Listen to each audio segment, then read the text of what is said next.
నా దగ్గరికి ఇంకెక్కడికి కూడా వెళ్ళకండి, నా దగ్గరకే రాండి, నేను ఆ చర్యలు తీసుకుంటా అని చెప్పినా తీసుకుంటా కూడా. మీరు మటుకు మీ జేబులో నుంచి రూపాయి ఇవ్వద్దు. మరి కాంగ్రెస్ ప్రభుత్వము ఇదే స్ఫూర్తితో ముందుకెళ్తుంది. ఇంకేమైనా పెండింగ్ పనులు ఉన్నా గానీ తప్పకుండా నెరవేరుస్తుంది కాంగ్రెస్ ప్రభుత్వము. ఇప్పుడే కాదు, ఏ సమస్య ఉన్నా గానీ నేను మొదటి నుంచి చెప్తున్నా, ప్రచారం రోజు నుంచి చెప్తున్నా, ఏ సమస్య ఉన్నా గానీ నేరుగా మా దగ్గర రాండి. మీ బాధలు తీరవడానికే మేము ఉన్నాము, ప్రజాసేవ కోసమే ఇక్కడికి వచ్చినాము.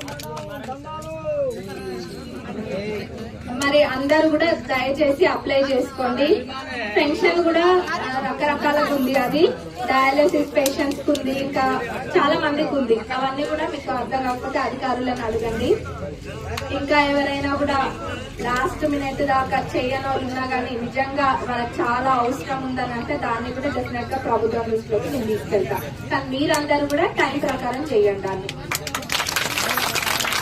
మనము ఇంకొకటి ముఖ్యమైన విషయం ఏంటంటే, నేను అప్పుడు చెప్పినా, ఆనాడు చెప్పినా, ఇప్పుడు చెప్తున్నా, మనము పార్టీలు చూడం.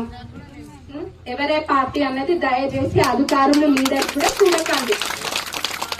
మనకే పార్టీ అన్నది ముఖ్యం కాదు, వాళ్ళ కుటుంబానికే కానివ్వండి, ఆ అప్లై చేసిన వ్యక్తికే కానివ్వండి, అవసరం ఏ తిరుగుంది అన్నది మనకి ఇంపార్టెంట్. అంతేగాని వాళ్ళ ఆ పార్టీ వాళ్ళని ఇంకో పార్టీ వాళ్ళని మనం భేదం చూపిస్తే మటుకు మనము చూపియద్దు. అది అట్లా ఎవరైనా చేసినా గానీ అది కూడా నా దృష్టికి తీసుకురావాల్సిన బాధ్యత ఇక్కడున్న అందరి మీద ఉంది.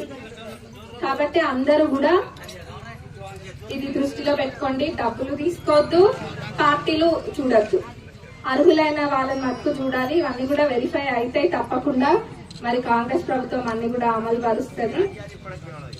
మళ్ళీ కలుద్దాం.